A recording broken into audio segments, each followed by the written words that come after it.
Uma boa noite a todos que nos acompanham nesta noite de quinta-feira, em mais um bate-papo sobre o magistério do Papa Francisco. Sejam todos muito bem-vindos, muito bem-vindas, queridos, queridas, que partilham conosco esta live de quinta-feira. Sobre a mesa, como vocês já sabem, nós temos a encíclica Laudato Si do Papa Francisco, a sua encíclica social, o seu ensino ecológico dentro do contexto de toda uma sociedade. Boa noite a todos vocês que estão chegando, a Rose aqui de Cariaçu, a Dalva de São Gonçalo, da equipe diocesana de catequese, sejam bem-vindas, e todos os outros irmãos e irmãs que vêm partilhar conosco. Irmã Clara de Varginha, boa noite toda a comunidade das Beneditinas da Divina Providência, aí de Varginha. Vamos, nesta noite, conversar sobre a crise socioecológica em que nós vivemos, à luz do primeiro capítulo da Laudato Si. Boa noite, Padre Joaquim, boa noite para toda a cidade de São Bento Abade, Guilherme Gerais, seja bem-vindo. Vamos conversar bastante, a Miriam, de Três Corações, nossa secretária diocesana de pastoral, Cônego Sérgio, boa noite para todo mundo de Itanhandu que está nos acompanhando, boa noite, Elisângela, sejam todos bem-vindos, bem-vindas à nossa live, ao nosso bate-papo desta noite. Nós temos a alegria e a satisfação de receber nesta noite a professora Aleluia Hering. Acho que é assim que diz o seu nome, não é, professora? Sim, Heringer, tanto faz. Que bom. Heringer, mais bonito, né? Seja muito bem-vinda. Nós nos conhecemos praticamente agora, não é, professora?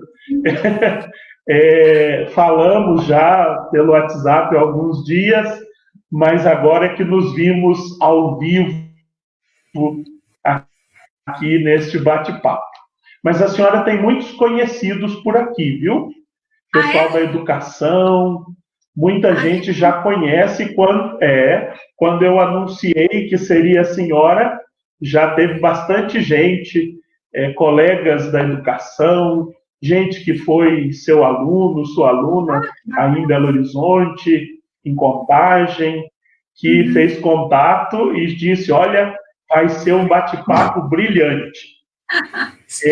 Então, eu queria, com muito carinho, acolhê-la, agradecer a sua presença.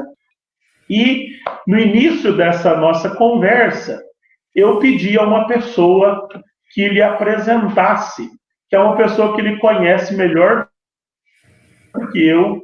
Aliás, foi quem indicou a senhora para essa nossa live. Vamos conhecer a professora Aleluia pela voz do nosso amigo, o Frei Tyler. Vamos ver se eu consigo. Olá, pessoal, boa noite. Eu sou o Frei Tyler e tenho a grata satisfação de apresentar para vocês a professora que estará conosco nessa noite de debate sobre a Laudato Si.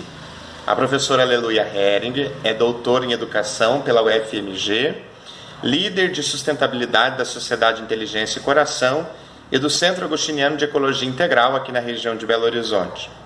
Ela é também diretora do Colégio Santo Agostinho, Unidade Contagem, e a autora do livro A Encíclica Laudato Si e a Educação. Qual parte nos cabe?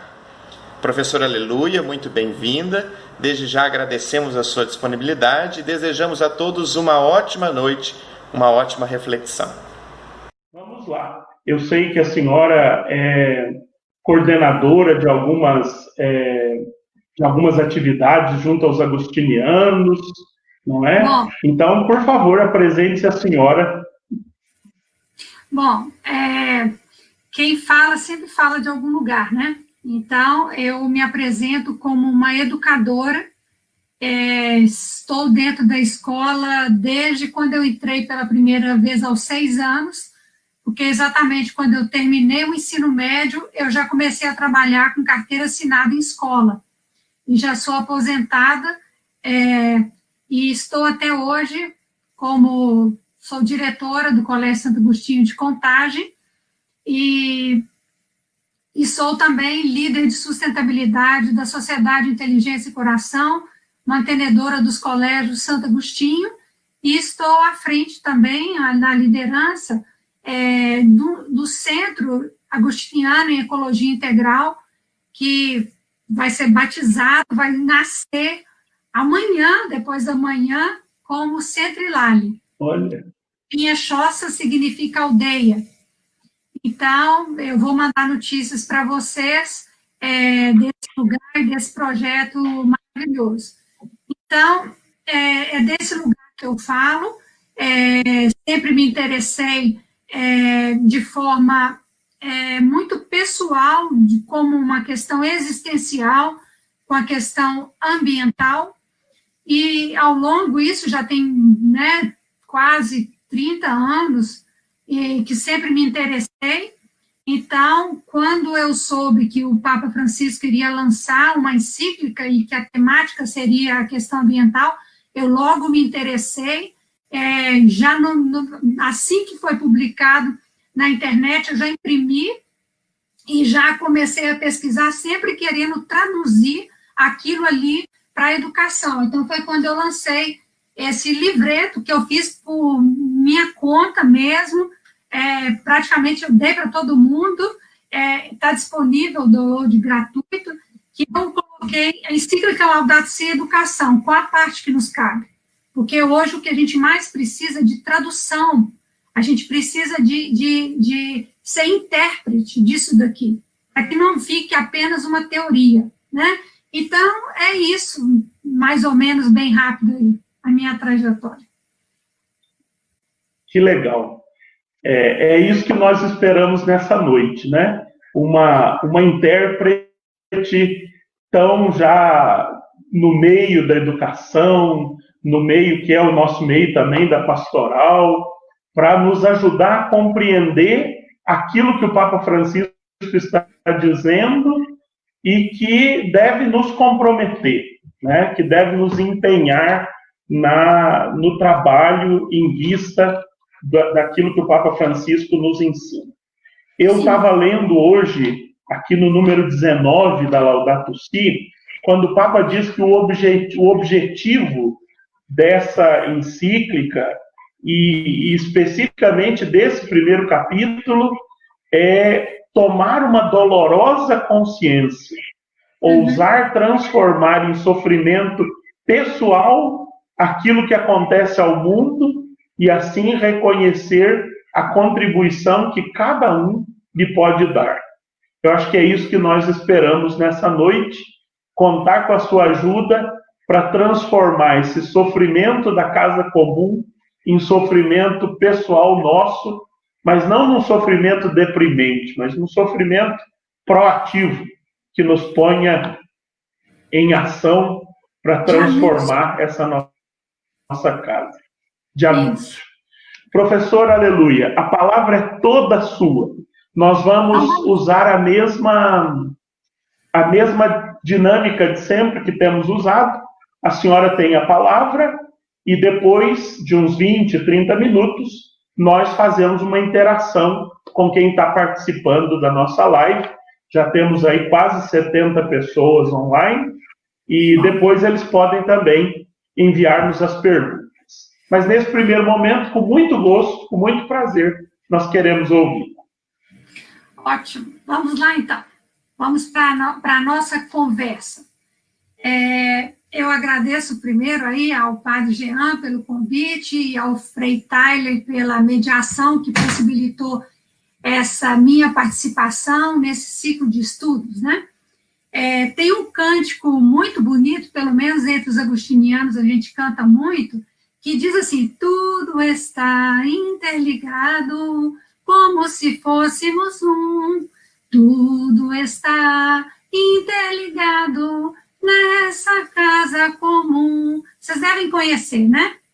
Este poderia ser muito bem o coro ou o refrão que sintetiza toda a encíclica.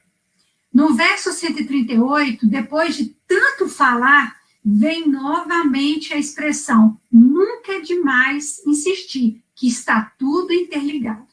Então, essa é uma mensagem que pensadores sistêmicos e da complexidade falam há mais de 50 anos. Então, para todos os fenômenos, situações, problemas, não descuide das observações, das conexões, dos contextos e das interdependências. Então, é assim que nós iremos integrar uma visão mais ampla da realidade. E por que tanta ênfase na interdependência em toda a encíclica? A resposta está lá no verso 138, que fala o seguinte, que conhecimentos fragmentários e isolados podem tornar-se uma forma de ignorância. Olha só, então, nessa jornada de estudos da encíclica Laudato Si, não percam de vista essas premissas e advertência. O que a repetição constante do tudo está interligado está tentando nos dizer e que ainda nós não alcançamos. Então, eu deixo aqui como a provocação uma questão posta por Serge Moscovici, que é um psicólogo social romeno, ele faleceu em 2014, que se aplica aqui. Ele diz o seguinte, que talvez haja outros conhecimentos a adquirir, outras interrogações a fazer hoje, partindo não do que os outros souberam, mas do que eles ignoraram. Então, eu pergunto, o que estamos, como humanidade, como igreja, como escola, como paróquia, ignorando até agora e que nós precisamos nos interrogar? O que Papa Francisco está falando que precisamos ter ouvido para ouvir e olhos para ver? Então, o primeiro capítulo ele está subdividido em 7 tópicos, sendo 5 dedicados a grandes categorias de problemas e 2 para tratar da fraqueza das reações e sobre a diversidade de opiniões. Então, lembrando que essa separação ela é apenas uma questão didática, tá? A primeira categoria de problemas é poluição e mudanças climáticas. É lugar comum dizer que poluímos ar, os rios, a terra, com os nossos resíduos domésticos, industriais, eletrônicos, e que emitimos gases de efeito estufa. Acho que todo mundo sabe disso, né? E a encíclica fala que nossa casa comum é um imenso depósito de lixo. Bom, esse livro aqui, do Maurício Ottman, fica já como uma indicação no final, para quem quer se inteirar mais dessa questão do resíduo, do lixo, tá? Bem, nós precisamos levar em consideração que a encíclica completou 5 anos e que a resposta do título em 2020, quer dizer, qual que é o título desse capítulo? O que está acontecendo com a nossa casa comum? Essa resposta ela é diferente do que foi há 5 anos atrás. Não anulou o que está sabiamente colocado lá, mas a situação ficou mais complexa. A própria expressão mudanças climáticas é uma mudança, já é uma diferença, porque ela foi trocada por expressões mais contundentes, tais como crise climática, emergência climática, catástrofe climática. Repara que a mudança na linguagem denota um agravamento da situação. O tom foi elevado. Então, o que aconteceu com a nossa casa comum 5 anos depois? Uma pandemia, por exemplo, que é muito mais que uma crise sanitária. Temos que incluí-la numa revisão ou pós-fácil da encíclica, porque a pandemia ela nos impôs um novo padrão mental e de comportamento. E o que nós estamos aprendendo e que podemos nos antecipar e tentar minimizar a crise climática, que também é um evento global. Ainda assim, está valendo a colocação inicial da encíclica do capítulo. O que o contexto atual tem de inédito? Essa pergunta ela faz sentido, pois se fala desses assuntos já há muito tempo. Quer dizer, o movimento ambientalista mundial tem como marca inaugural o livro de Raquel Kerson chamado Primavera Silenciosa, que foi publicado em 1962. A primeira Conferência Mundial do Clima aconteceu em 79 em Genebra. Ou seja, tem muito tempo que se fala disso. Agora, se a gente dá um salto no tempo, no mesmo ano da publicação da encíclica, em 2015, aconteceu algo histórico na Conferência do Clima em Paris, que foi a COP21. 195 países assumiram o compromisso de implementar ações com o intuito de manter o aquecimento global abaixo de 2 graus Celsius, preferencialmente 1,5 graus Celsius. E esse documento ficou conhecido como Acordo de Paris. Uma esperança acendeu, foi festejado esse momento. Só que não foi bem assim. No final de 2019, quer dizer, o ano passado, 11 mil cientistas assinaram um artigo publicado no periódico Bioscience, disponível na internet, dizendo que o planeta enfrenta uma emergência climática. Ou seja, são novos protocolos, porque ações fracas, pouco compromisso político e esse baixo comprometimento das nações com as metas foram insuficientes e o progresso foi praticamente nulo. Quer dizer, um exemplo disso foi a própria saída dos Estados Unidos, um dos maiores poluidores do planeta, e ele saiu do acordo. Em 2020, a pandemia é anunciada e interrompe bruscamente a economia, e mesmo com essa redução das emissões de gás de efeito estufa desse período, medições do IPCC, que é o painel intergovernamental para mudanças climáticas, lá em Mauna Loa, no Havaí, bateu recorde em abril de 2020. Isso porque as emissões de gás de efeito estufa têm efeito cumulativo. Então, por mais que a gente tenha diminuído, aumentou essa concentração. E o que os cientistas colocam mais uma vez? É que se for mantida essa engrenagem no sistema econômico globalizado, pós-pandemia, o que nos aguarda em 2030 é um desastre. Significa, entre outras tragédias, que quase 6 bilhões de pessoas serão expostas à onda de calor extremo. Pensa bem, 6 bilhões, atualmente nós somos 7 bilhões e 600 milhões de pessoas. E 3,5 bilhões de pessoas estarão sujeitas à escassez hídrica, para citar apenas 2 desses impactos, certo? Então, é isso que está acontecendo com a nossa casa comum, que é parte da resposta ao título do capítulo 1. Bom, por falar em escassez hídrica, a questão da água é uma segunda grande categoria do capítulo 1, porque a escassez, essa escassez, ela fica mais bem compreendida com um paralelo que eu achei bem interessante, que está disponível no site da ONG Acatu. Eles falam o seguinte, que se toda a água do planeta Terra coubesse uma garrafa PET de 2 litros, então imagina aí, somente 3 das 42 mil gotas estariam disponíveis para o consumo. Então, vocês fazem ideia que numa garrafa PET de 2 litros, só 3 gotas seriam água para se beber? Ou seja, rios, oceanos e lençóis freáticos são contaminados por atividades agrícolas, mineração, extrativismo, pecuária. Então, para termos uma ideia dessa contaminação, só nesse ramo aí da pecuária, eu fiz uma conta em 2018, tá?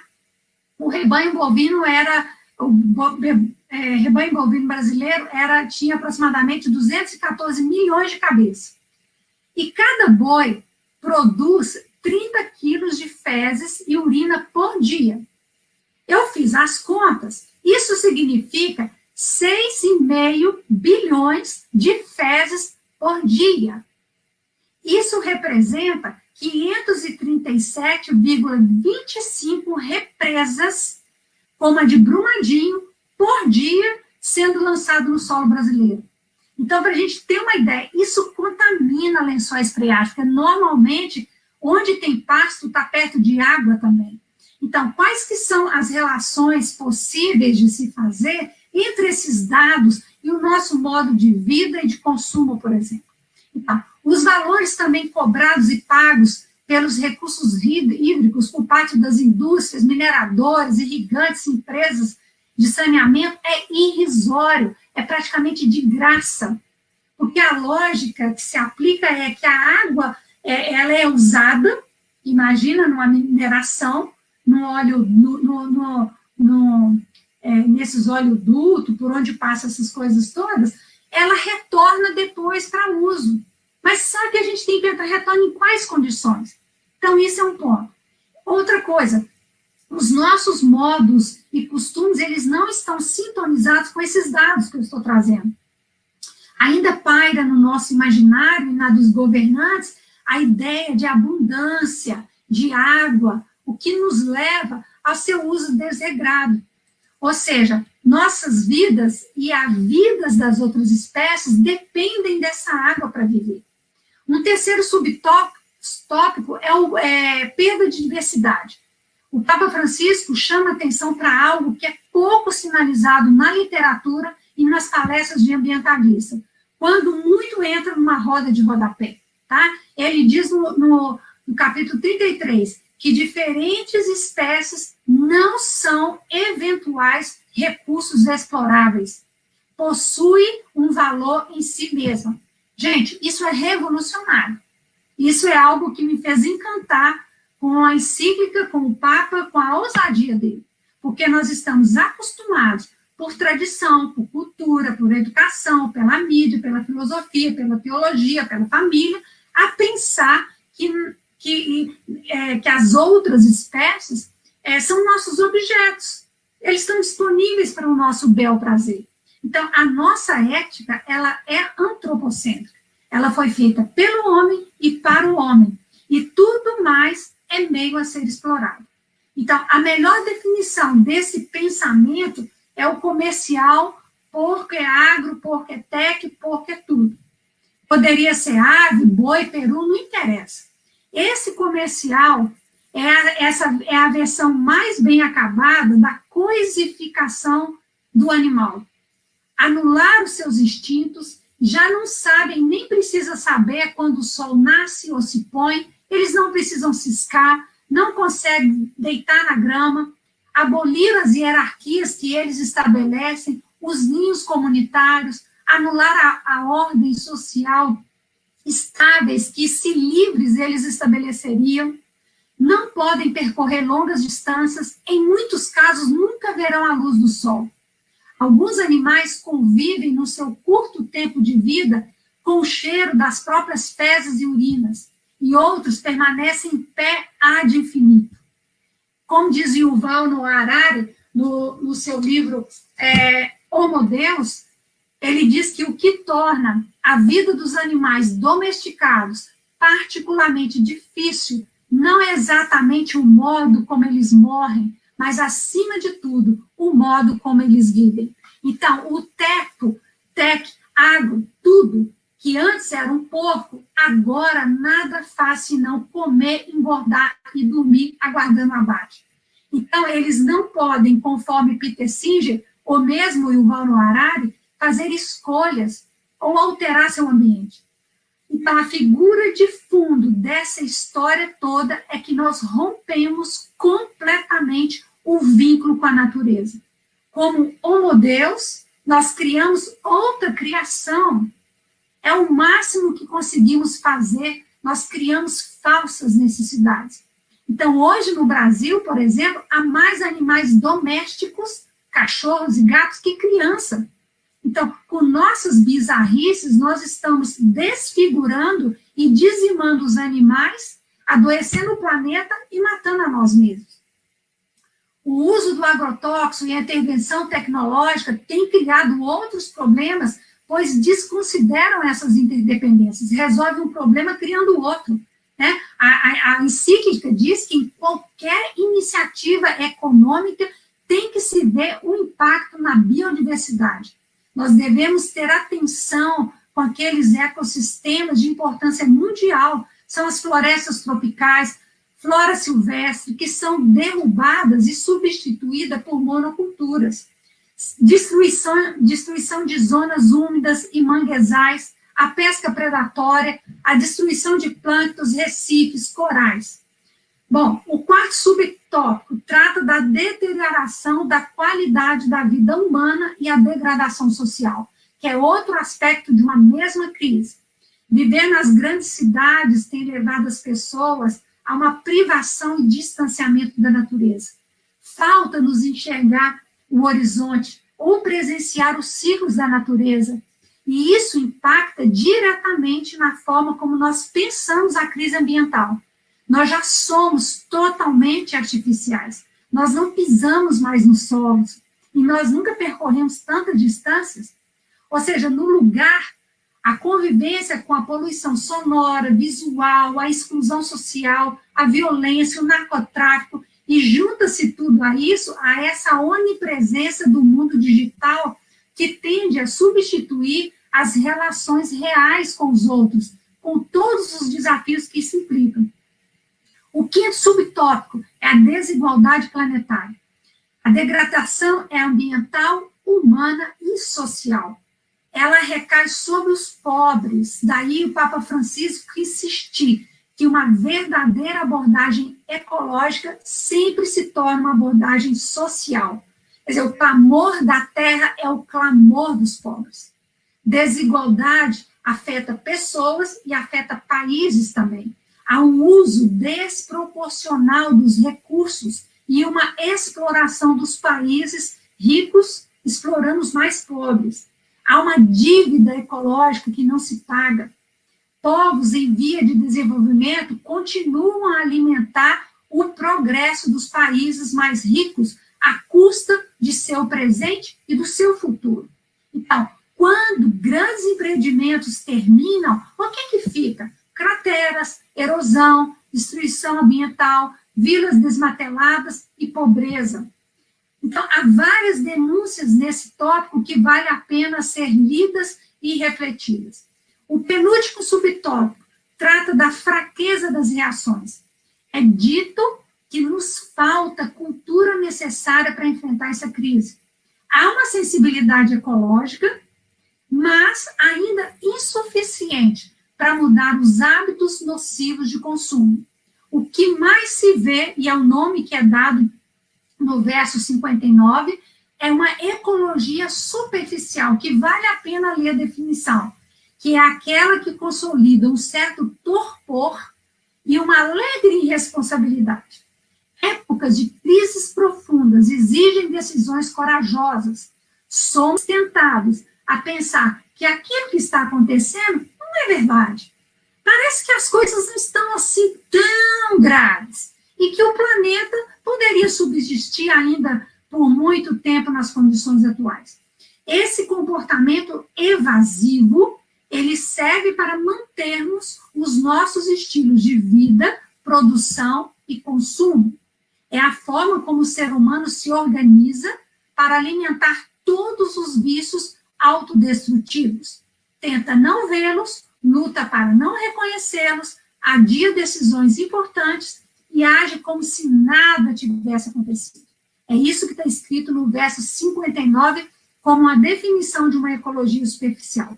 Por fim, o último tópico é sobre a diversidade de opiniões.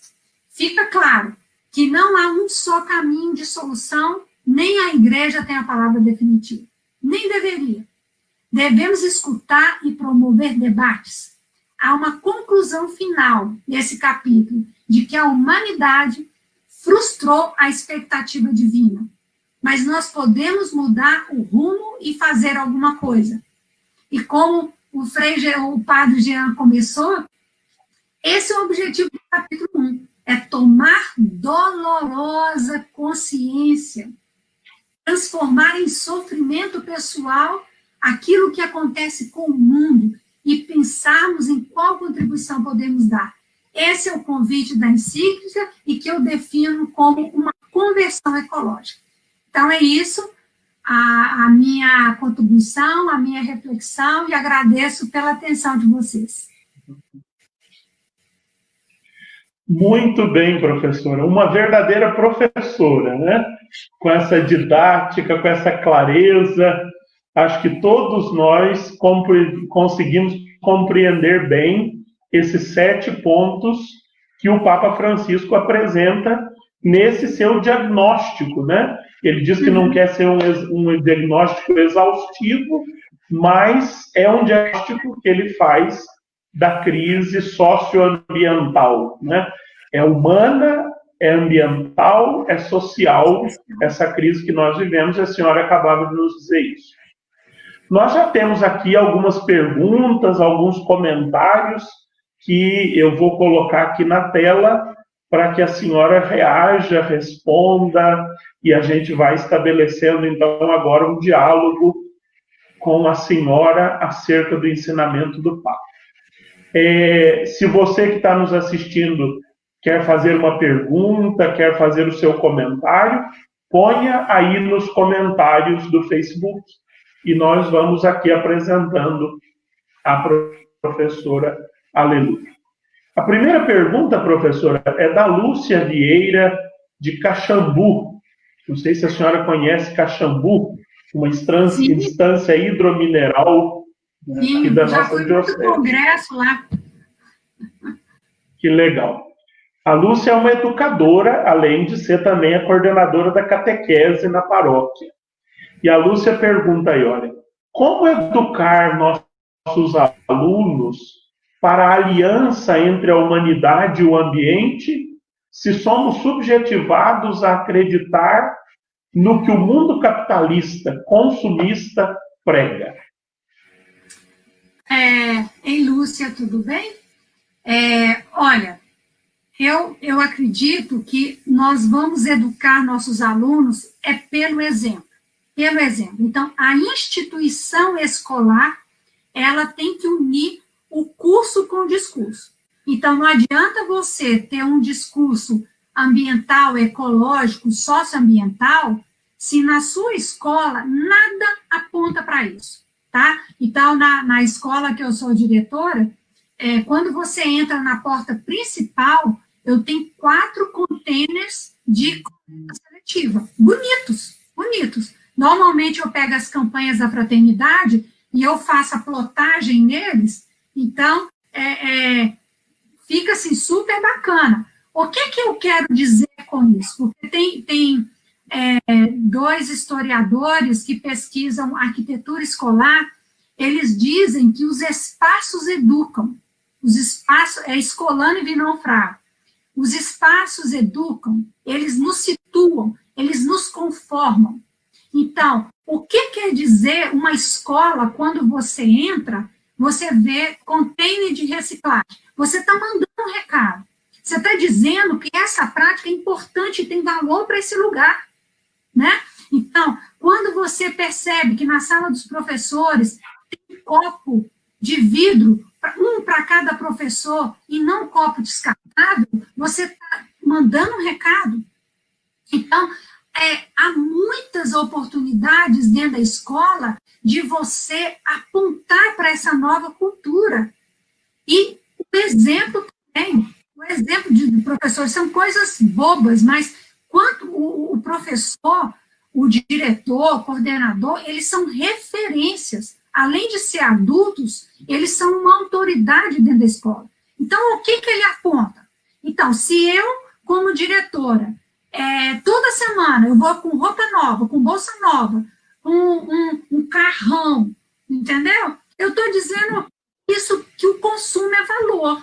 Então, eu, como diretora, eu poderia ter um carrão, mas eu vou com um carro 1.0, de propósito, que é o meu carro. Porque eu quero com aquilo que eu posso fazer, como alguém que as pessoas se espelham, mostrar que é possível, você tem que ser o valor, e não aquilo que você coloca em cima de você. Então, eu estimulo os meninos, eu falo que é bacana usar a mesma mochila de um ano para o outro. Na minha escola, atende uma classe média de contagem, né? E eu tenho fila na hora do almoço, na cantina, que eu instalei 3 micro-ondas. Os alunos que ficam lá esquentam marmita. Eles trazem a marmita de casa, porque eles viram a diretora fazendo isso. E isso virou coisa bacana, coisa descolada. Então, a esperança, por mais que esse mundo capitalista, consumismo prega, isso não é determinismo, isso não está determinado. Nós podemos, com a nossa presença, com a nossa influência, criar e mudar cultura. É isso. É importante que a gente também aplique isso à igreja, né, à paróquia, a todos os espaços em que nós estamos, as nossas atitudes, e tem vários padres aqui, freis também participando, as nossas atitudes educam, às vezes, mais do que as nossas palavras, né? E também essa dinâmica de que os espaços educam, né? Também os nossos espaços eclesiais são educativos, né? Isso. A tia Celinha, acho que está assim, da tia Celinha aqui mesmo. A tia Celinha é da coordenação diocesana da Pastoral Familiar, e ela é diretora de uma escola dentro do presídio de Varginha. E a tia Celinha diz assim: acredito que faltam políticas públicas para um trabalho de conscientização com os alunos sobre a casa comum. Vejo muito pouco ações concretas nas escolas sobre o nosso meio ambiente. Tia Celinha, ótima a sua pergunta, porque me dá a oportunidade de falar uma coisa. Você fala que faltam políticas públicas. De fato, falta tudo. Falta tudo. Esse caminho de uma conscientização, de uma sensibilização, ela está para ser construída. Então, uma coisa que eu fiz, e dentro dessa incumbência que eu tenho de ser uma líder de sustentabilidade dentro da Sociedade Inteligência Coração, que impacta 8.000 estudantes, são muitos colaboradores, eu fiz a leitura da encíclica, dividindo tudo que está aqui dentro em ações, o que é conceitual, são ideias, forças, o que são procedimentos, que são atitudes. Com base nisso aí, eu criei, junto com um representante de cada unidade, ações para ser implementadas em 6 meses, em um ano e meio, tem medição para fazer. Isso criou uma mudança muito grande de mentalidade nesse meio. Então, não espere políticas públicas, elas são extremamente importantes, e eu gostaria muito que aquelas pessoas que estão nesses cargos públicos pudessem, de fato, propor coisas que pensassem nesse bem da casa comum. Infelizmente, nós estamos vivendo um tempo terrível para o meio ambiente no Brasil. Tudo aquilo que a gente tinha de forma muito custosa construído está sendo desmantelado. Então, é uma verdadeira tragédia o que a gente está vivendo. Então, nós temos que, de fato, ser protagonista disso. Então, onde a tia Celinha pode ser um agente de transformação? Onde que o padre pode ser? Onde que a professora pode ser? E não vamos esperar por ninguém, porque você percebe pelo Acordo de Paris, nações, é tudo muito moroso, é tudo muito devagar. A gente tem que criar uma consciência coletiva, a gente tem que criar condições para essa mudança, né? A mudança não vem pela aleluia e nem vem pela tia Celinha, mas é a aleluia e a tia Celinha, mais o João, mais a Maria, mais não sei o quê, que cria as condições para mudança. Isso. É isso aí, cada um de nós pode fazer alguma coisa onde a gente está, né? Às vezes, atitudes pequenas simples, mas que dizem, né, dessa nossa consciência e dessa nossa opção transformadora pelo mundo em que nós vivemos. Aqui na minha paróquia, em Careaçu, uma cidade pequenininha do sul de Minas, nós temos uma atitude muito pequenininha, minúscula, mas todo mundo sabe que pode trazer para o escritório paroquial o óleo utilizado na cozinha, que não vai jogá-lo na natureza, pode trazê-lo para o escritório paroquial em garrafas PETs, que nós vamos comercializar esse óleo com uma indústria de reciclagem, e isso ainda vai ser revertido para o asilo da cidade, né? Então, cada um de nós pode fazer um pouquinho. Sim. Né? A Rosana Tavares. Rosana também é catequista, é professora em 3 pontos. Ela diz assim, olha, ainda no número 33, está dito lá, por nossa causa, milhares de espécies já não darão glória a Deus com a sua existência, nem poderão comunicar-nos a sua própria mensagem. Não temos o direito de o fazer. Que desafio mudar esse conceito nas nossas atitudes. Olha, Rosana, esse trecho ele é lindo, né? Eu gosto, assim, é uma oração, de fato, né? Ao mesmo tempo que é um lamento, que é por nossa causa. E eu acho que esse é um desafio muito grande, porque a gente desconsidera, né? E é interessante que aqui no livro do Noah, na página 80, ele apresenta um gráficozinho, uma pizza, e que ele mostra um dado extremamente preocupante. Olha quantas espécies que não darão glória a Deus. Que é essa pizza aqui que eu vou mostrar para vocês. Isso aqui é a biomassa global de animais de grande porte, tá? Nós estamos falando de mamíferos aí acima de 50 quilos.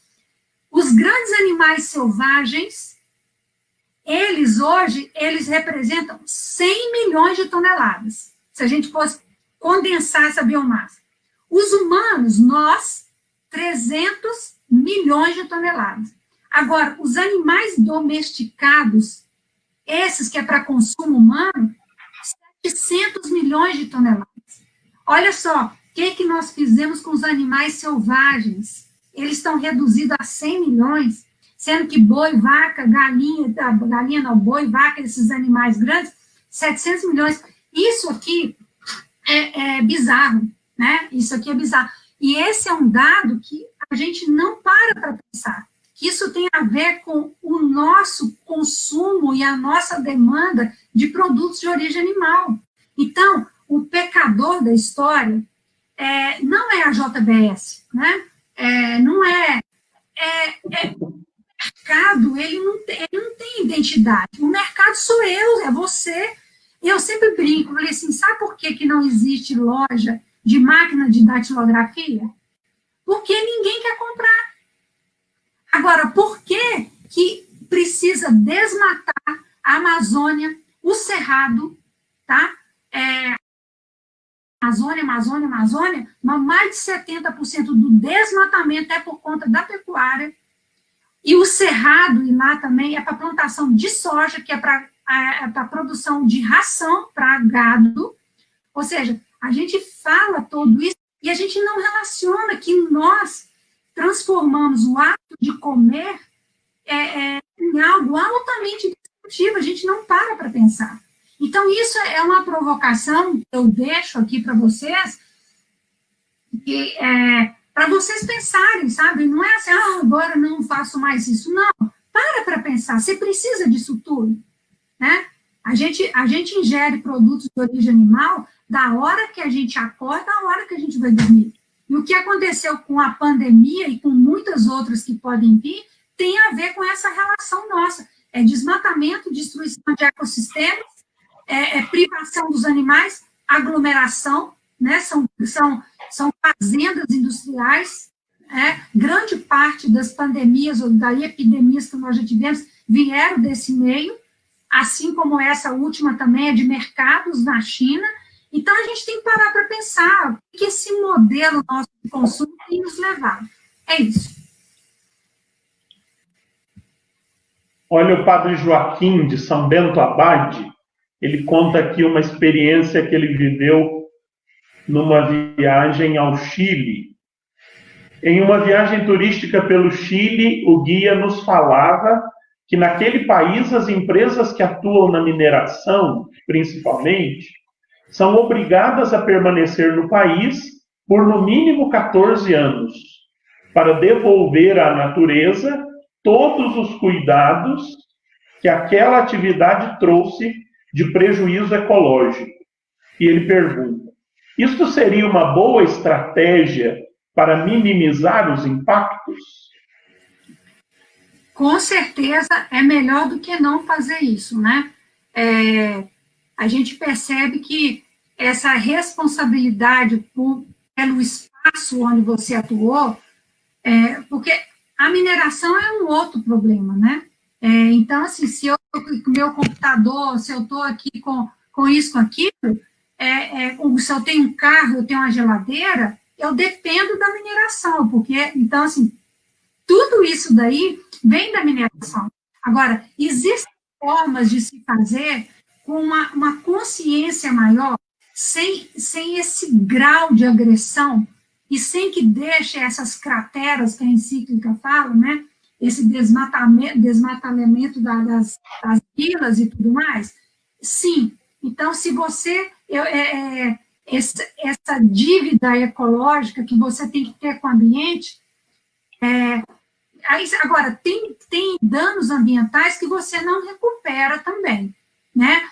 A velocidade com que a indústria, a mineração, etc. e tal, eles atacam a natureza por conta das nossas demandas, já superou a capacidade da própria natureza de voltar à vida, porque essa é uma capacidade inerente da natureza. A vida volta, a vida brota, né? Ela recupera, mas ela precisa de um tempo. E o que está acontecendo é que nós não damos mais esse tempo. A gente está numa velocidade assim, de destruição que está superando a capacidade da natureza de recuperar. Mas de fato, uma melhor ideia. Provavelmente isso é fruto de uma legislação ambiental mais rigorosa, que não é o nosso caso.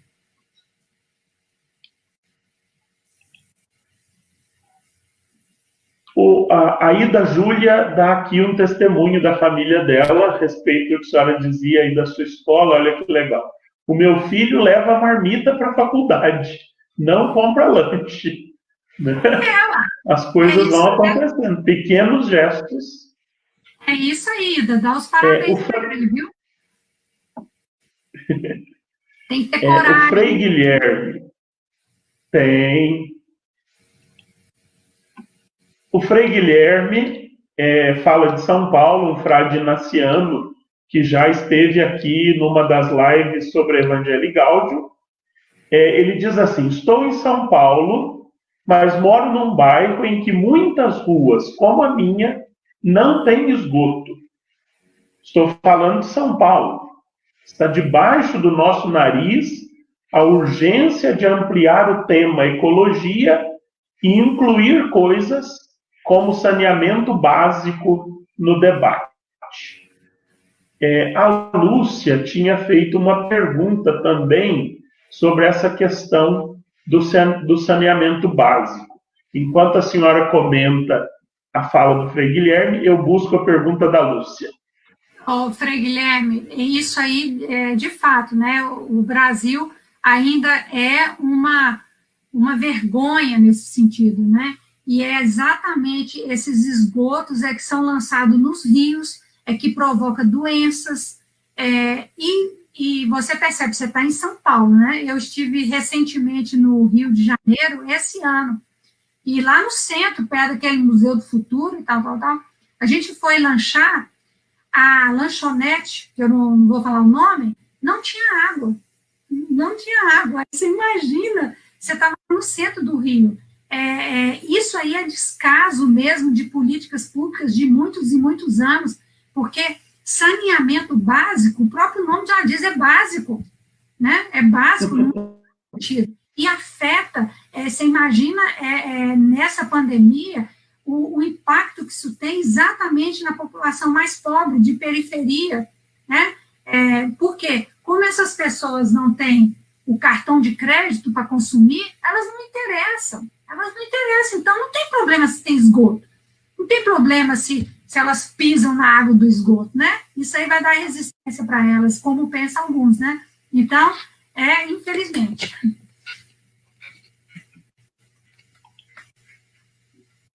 A Lúcia, lá de Caxambu, que já participou aqui, colocou aqui também essa pergunta. O acesso à água potável e segura é um direito humano básico, fundamental e universal.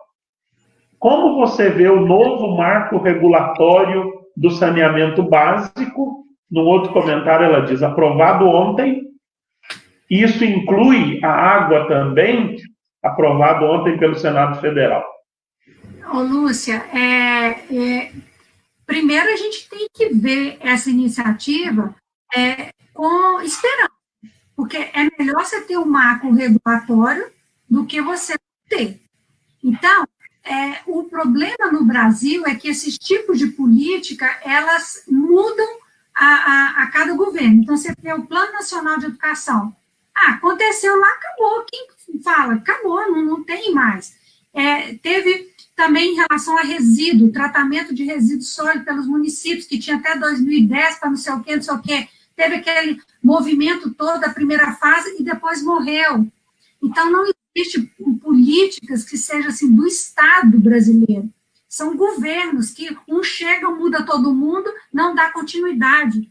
Né? Mas, assim, oxalá esse novo marco regulatório, ele fosse para frente, que a gente tivesse políticos que estão na frente desse prefeitos e os municípios, os governadores, que pudessem, de fato, implementar para que isso fosse para frente, porque já passou da hora. Não tem como, em pleno século XXI, a gente ter uma situação de grande parte da população está ainda sem água tratada.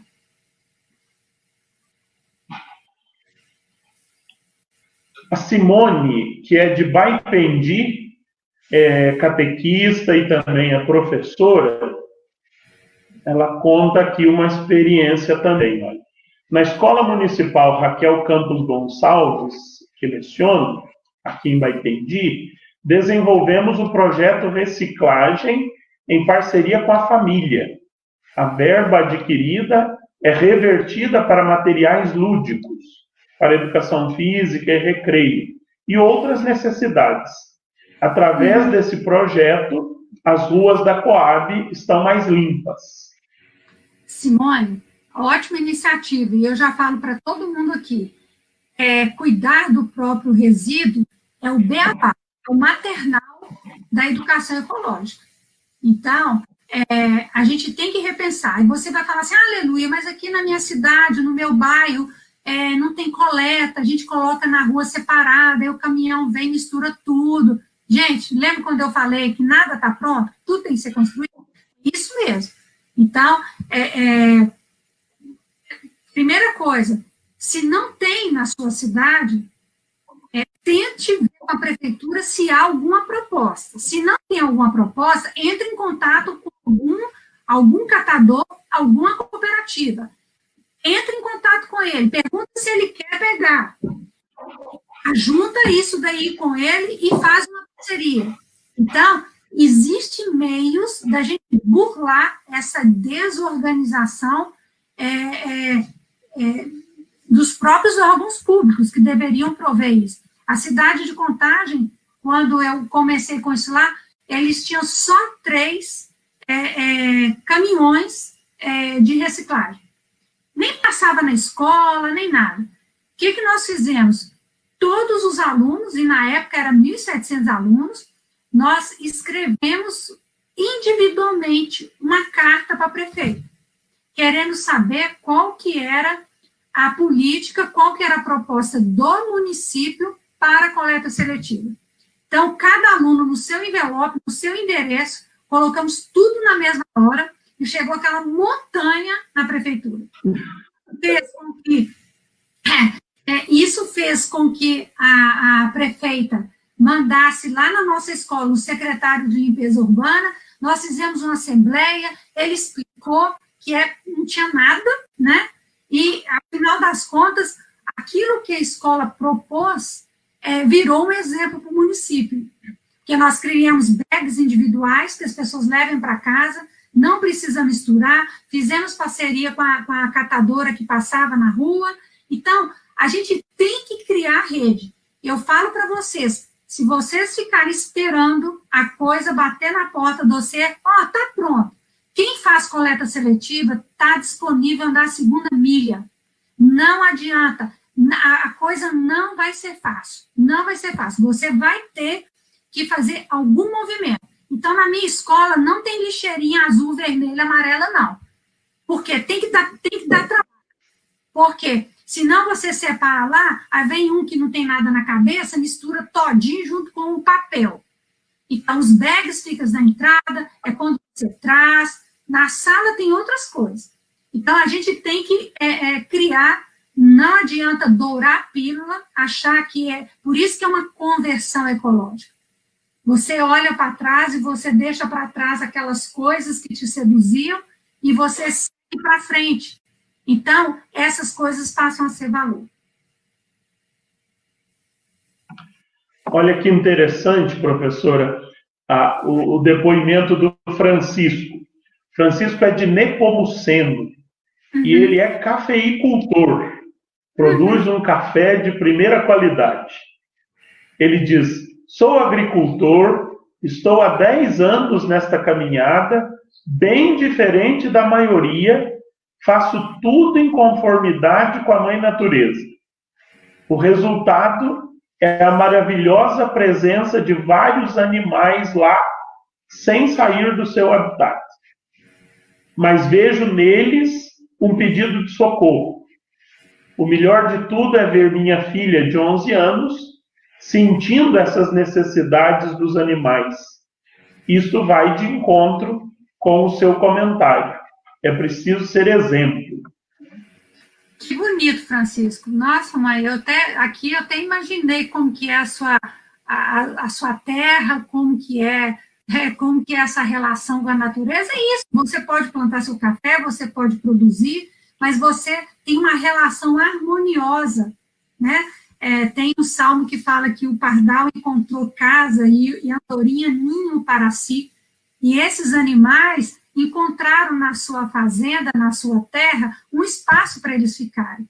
Então, isso aí é bonito, isso aí é muito interessante. E você fala da sua filha, como educadora, eu percebo na escola que eu estou, como que está vindo uma geração de crianças super sensibilizadas com essa causa, muito sensibilizadas, e com a visão muito mais integrada. Porque o Edgar Morin, ele diz que o pensamento complexo, ele não é o pensamento complicado. O pensamento complexo é o pensamento da criança, porque ela percebe tudo tecido junto, que é o pensamento do tudo está interligado. Então, a criança, ela faz estranhamento. Mas por que você está fazendo isso? Mas não faz isso, mas você vai machucar isso. Então, nós, escola, família, cultura, a gente vai tirando esse encantamento dela com o tipo de educação que a gente dá, infelizmente. Uma pergunta agora do Pedro. O Pedro é professor de filosofia num colégio religioso também e coordena a catequese na diocese. E o Pedro diz assim, professora, há um risco de o ser humano se enxergar também como o grande salvador da natureza. Isso porque ele se vê fora da natureza. Que caminhos a senhora apontaria para voltarmos a nos compreender como seres naturais e não supranaturais? Pedro, a encíclica, ela é repleta disso, né? O Papa Francisco fala que a natureza, ela não é a nossa moldura, ou seja, ela não está aqui, nós somos, e ele diz o seguinte, esquecemos que somos terra, nós não podemos esquecer que nós somos natureza também. E o que acontece na natureza? Os processos são cíclicos, os nossos processos são lineares, e, de fato, a gente se vê e se viu fora da natureza. E com certeza, você falou, esse risco do ser humano se enxergar como grande senhor, a natureza vai sobreviver sem a gente, e muito melhor do que a gente. Quem não vai sobreviver somos nós, né, com eventos climáticos e tal. Pelo contrário, você percebe que aconteceu essa pandemia aí, a gente teve que parar de andar de avião, parar de usar carro, parar de... Os animais, os rios, o ar, tudo ficou melhor em pouco tempo, né? Essa ideia de que nós somos acima e fora, porque na natureza não tem hierarquias, na natureza existem relações, né? Então, se nós somos seres racionais, né, dotados de alguns atributos especiais, a nossa responsabilidade é muito maior. E só que nós usamos isso para oprimir, para depredar, para destruir. É nesse sentido que nós frustramos esse plano de Deus, né? É isso aí que é o grande problema. Então, a gente tem que ter um pouco mais de humildade, né? Aquilo que São Francisco fez, né? De admirar seres, micro-organismos, coisas pequenas, tem uma função. Eu acho lindo aquela passagem de Jó, né? Quando ele, no meio daquele redemoinho, ele vai falando, olha, repara isso, repara aquele animal, repara isso, repara aquilo, quem que é você? Ou seja, há uma beleza e esses seres, eles existem, eles têm uma finalidade em si, não é porque nasceram para servir para nós. Então, a gente tinha que abaixar um pouco a bola, a nossa prepotência, a nossa arrogância, e menos, sabe? A gente perceber qual é a relação que a gente está estabelecendo com a natureza. Eu gosto muito de uma história que o Mário Sérgio Cortella contou certa vez, quando ele foi convidado por um secretário de educação de um estado aqui da nossa nação, e para uma conferência com os professores daquele estado, uma grande atividade, e ele chegou, foi hospedado numa suíte master de um hotel da capital, e com todas as pompas, porque era convidado do governador e tal, e assim que ele chegou ao quarto, ele diz na coisa que não deixaram ele nem carregar a mala, ele levaram para lá. Assim que ele chegou ao quarto, imediatamente ele desceu na recepção e pediu para chamar o gerente do hotel e disse para o gerente, olha, eu não posso ficar nesse hotel. E o gerente, desesperado, porque ele era convidado do governador, disse, mas me diga o que aconteceu, qual é o problema, o senhor não gostou da suíte, o que houve? Que eu vou resolver. Ele diz, não, está escrito no regimento do hotel, que está fixado atrás da porta, que eu não posso permanecer no hotel. Ele disse, imagina, como que não? Vamos lá à suíte. E voltou com o gerente na suíte e disse lá, olha, está escrito aqui que é proibida a permanência de animais de qualquer espécie. Se é de qualquer espécie, eu não posso ficar. Né? O que me distingue é a espécie, mas animal... É interessante essa ideia, porque nós somos animais humanos. E existem os animais pois não... É. Não, nós somos primatas, somos mamíferos, né? Então, a gente esquece desses detalhes. É porque a gente já é muito artificial, a gente já se afastou demais. Está longe da natureza. O Ellison de Itanhandu também deixa aqui a contribuição dele, olha, em Itanhandu estamos desenvolvendo um trabalho para abrigar moradores de rua e estamos utilizando reciclagem, coleta de óleo, montagem de hortas para geração de renda. Olha só, Edson, que coisa bacana, que coisa legal, né? Então, você imagina que você está sendo onde você está e os companheiros, as companheiras que trabalham com você, vocês estão sendo sal e luz, né? Porque vocês estão de forma silenciosa resgatando vidas. Eu sempre falo, né? Que é pelas pessoas, pelo planeta e pelos animais. Então, essa ação que você faz, ela impacta as pessoas, impacta o planeta e ela devolve essa dignidade, né? E você percebe que menos lixo na rua, menos lixo na água, menos lixo na correnteza, tudo isso daí, de uma certa forma, vai impactar também a saúde dos rios, né, das encostas. Então, percebe como tudo é interligado? Então, assim, parabéns, eu acho que é isso. Se cada pessoa que está aqui nos ouvindo pensar uma ação, que seja uma coisa pequenininha, porque eu tenho certeza que na hora que você começar com uma, aqui um tempo você vai querer duas, aí você vai querer três, você vai querer quatro, e na hora que você perceber, você já está um eco chato. Não, não é para ninguém ser isso. Estou brincando. Eu acho assim, quando você menos percebe, é como que se você tivesse trocado de óculos. É como que sua lente, você começa a perceber as coisas de uma forma completamente diferente. Você fala, gente, como é que eu não pensei nisso antes? Como é que eu deixei tanto tempo e não percebi isso na minha vida, né? E aí vem uma série de transformações na sua vida, na sua família, onde você frequenta, na sua escola, e você vai impactando. Aquilo que o Papa fala na encíclica, é um processo de conversão, né? Conversão ecológica, essa mudança de lente, essa mudança de forma de ver o mundo.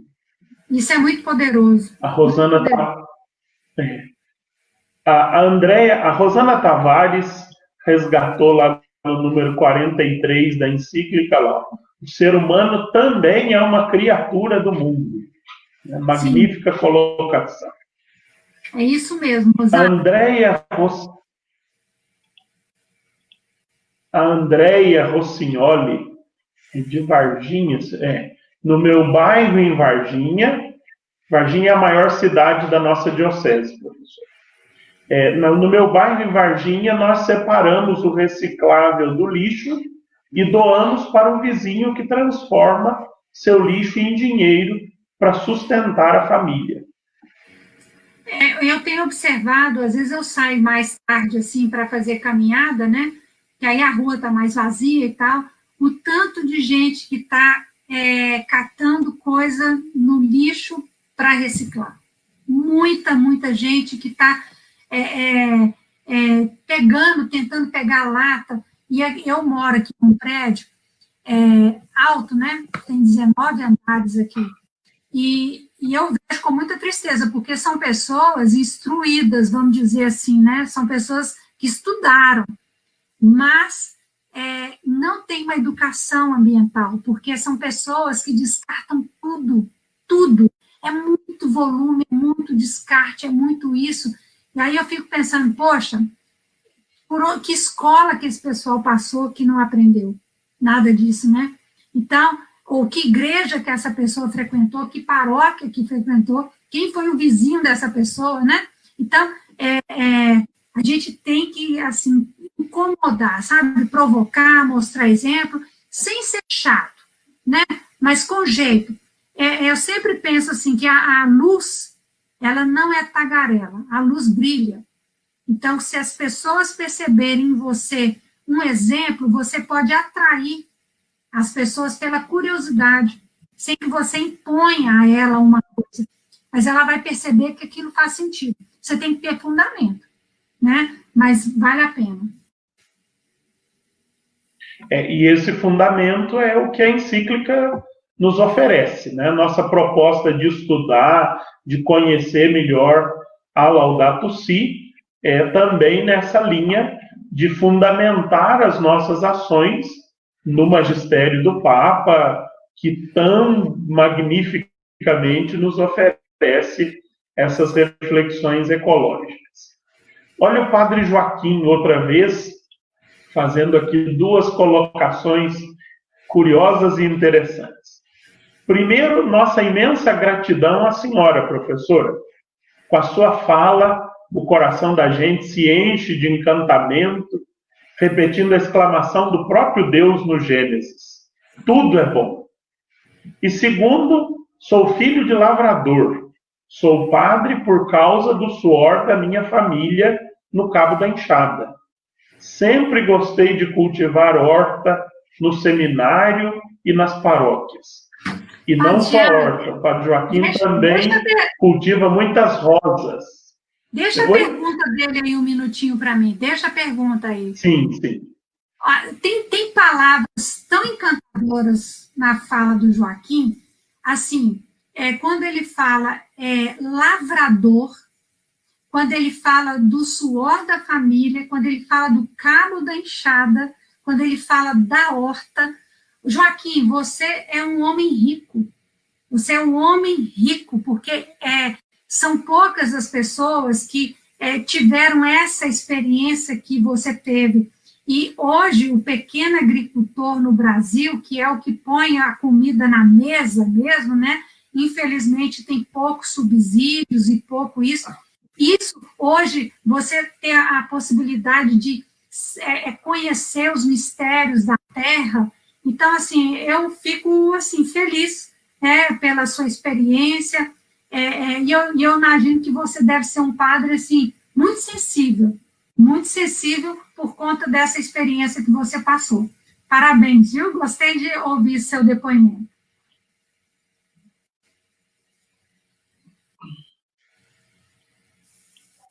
É isso. Que beleza. Quanta riqueza na partilha da professora Aleluia, nas perguntas, nas partilhas como essa do Padre Joaquim. E assim a gente vai chegando ao final da nossa conversa. Olha, tem mais uma pergunta, só porque eu falei que ia para o final, a Alcione, que também é professora, irmã da Simone, que já participou aqui hoje, lá de Baipendi, também coloca aqui a sua atribuição. O diálogo interdisciplinar surge a partir da necessidade de resolver um problema. O que a senhora espera de nós, enquanto educadores, nesse momento de transição devido à pandemia? Em contrapartida, estamos vivendo um momento de divisões. Ouvimos muitos discursos de ódio, que quem defende o coletivo, o bem-estar, o amor ao próximo, a natureza, somos chamados de comunistas. Alcione, é pura verdade o que você falou, viu? Porque, infelizmente está havendo um sequestramento das palavras. Então, as pessoas estão dominando as palavras, e estão estigmatizando as palavras. Desde quando? E o Papa Francisco fala, né, que esse discurso ecológico ele não pode ser ideológico. Então, entra governo, sai governo, não quero nem saber. Eu tenho um compromisso com isso, não é por conta de... E na escola a gente vive muito isso. O fato da gente respeitar, por exemplo, as diferenças, você é acusado que está praticando ideologia de gênero, né? Então, assim, eu preciso, no meu ambiente escolar, receber, respeitar e dar dignidade para todo mundo que entra lá. Não sou eu que vou falar, você está errado, você vai para o inferno. Isso não é papel da escola, isso é papel da mãe, do pai, da igreja, né? A gente tem que acolher as pessoas. Mesma coisa, nós vamos passar por isso, né? Hoje, se você fala que vai cuidar dos pobres, você é comunista. Se você cuida do meio ambiente, você é comunista. Se Se você usa cloroquina, você é Bolsonaro. Se você faz quarentena, você é comunista. Então, viver assim está muito difícil, né? Está muito difícil, mas assim, vai na sua linha, sabe? Você tem convicção do que você está fazendo, está certo, faz sentido, está de acordo com o que você percebe nas escrituras, do que você vê na encíclica, nas grandes referências que você tem, então vai em frente, porque se isso é do bem, isso vai prevalecer, né? As trevas, ela não prevalece na luz, ela não vai suportar. E pessoas aguerridas que semeiam ódio, elas começam a brigar entre si, elas mesmas desmoronam, e você segue em frente. Então, faça o seu melhor todos os dias, e não dá confiança para isso, não dá confiança, e nem dá brecha também. Não, eu até coloco, a gente está terminando, no meu Facebook, eu costumo postar, eu só uso para postar textos, que eu escrevo quando eu divulgo alguma coisa, ou então no Instagram. Então, quem quiser olhar lá, não sou de publicar muito, não, tá? Mas sempre eu tenho cuidado daquilo que eu escrevo, ter aquilo que o Paulo Freire fala, que é comunista, hein? De a quem denunciar, tem que anunciar. Então, eu sempre tenho a preocupação de anunciar algo, de costurar, de juntar, né? Para a gente não ser o diabolos, né? Aquele que cria a cisane, a dispersão.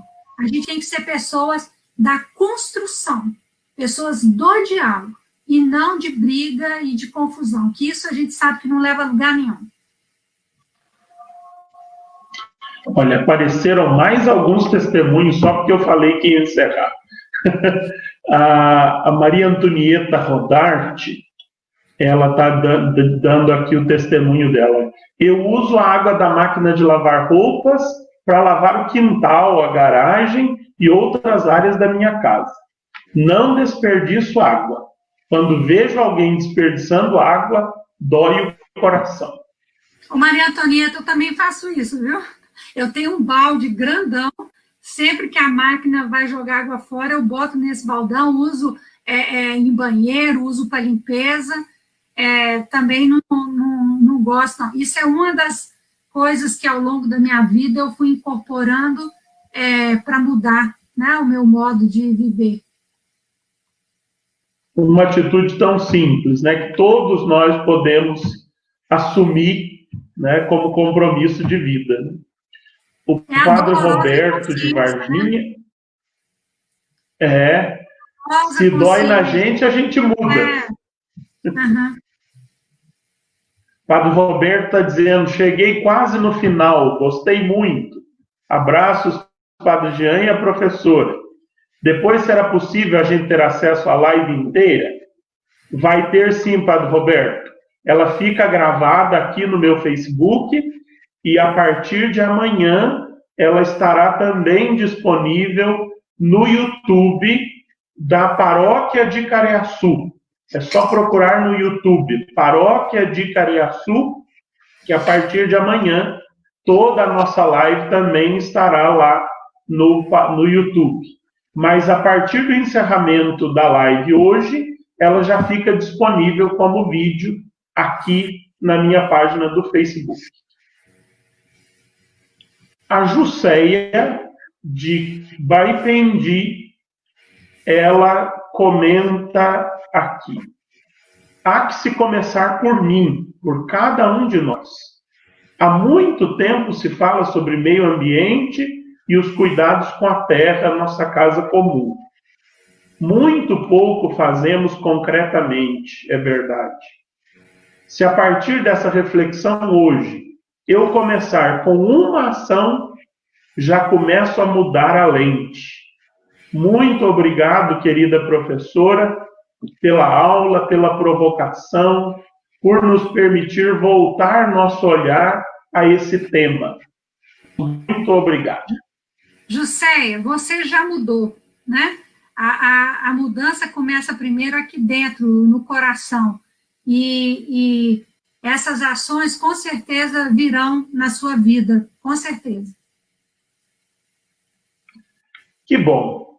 Acho que agora nós podemos encerrar. Tem aí alguns outros agradecimentos, aplausos e um monte de outras referências a nós, a senhora professora, que com certeza ajudou-nos com a sua simpatia, com a sua competência, a tomar consciência de que somos natureza e que precisamos cuidar dessa casa comum, com atitudes que começam pequenininhas e que depois vão se multiplicando, vão crescendo. Não nos esqueçamos que tudo está interligado, isso é fundamental, né? A gente não se esquecer disso, é como um refrão, e a senhora inclusive cantou no início, né? Que deve ficar sempre na nossa cabeça, para que a gente crie redes. Eu gosto muito dessa expressão, né? E a senhora usou também, criar redes, isso é fundamental. Então, podemos caminhar para o final. A senhora gostaria de fazer uma conclusão? Sim, eu queria agradecer muito, muito, muito, né? Quem está trabalhando em escola sabe o quanto que está pesado, né? Os educadores que estão aqui sabem o quanto que a gente está, assim, sendo moído com a pandemia, mas quando veio o convite, eu tenho, assim, maior prazer. Para mim é como se me ligasse uma bateria e eu renovo, porque é algo que me toca muito o coração, e eu acho que se eu poderia ter 2 pessoas aqui, viu, Jean? Eu, você e mais um, que já seria muito bom. Lança semente na terra que não vai ser em vão, né? A gente vai lançar semente que outra vai brotar. Então, o meu contato é fácil, porque meu nome, aleluia, @santoagostinho.com.br. Então, se alguém quiser entrar em contato comigo para saber bibliografia, qualquer coisa assim, ou então no meu Facebook, que eu costumo publicar lá quando tem algum texto, tá? Na questão dos animais, eu sou colunista do site da ANDA, que é a Agência de Notícias de Defesa Animal, que é o maior portal de defesa dos direitos animais do mundo, e temos acesso. Exatamente, obrigada.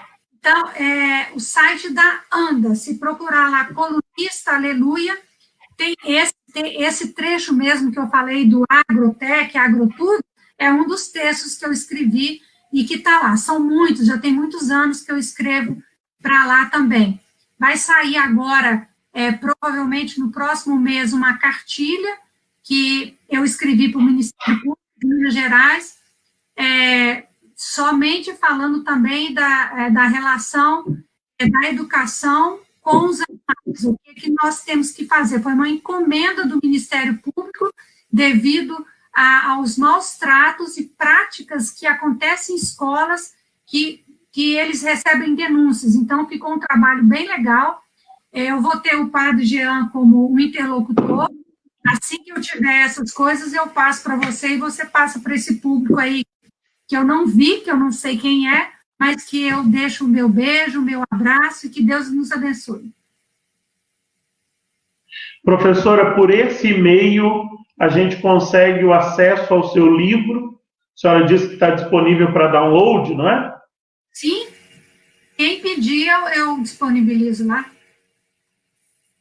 Aí, ó. Então, se você quer conhecer, ler o livro da professora como uma continuação dessa live, desse aprofundamento, solicite lá no e-mail dela, que está aí na tela, e ela disponibiliza para download o livro.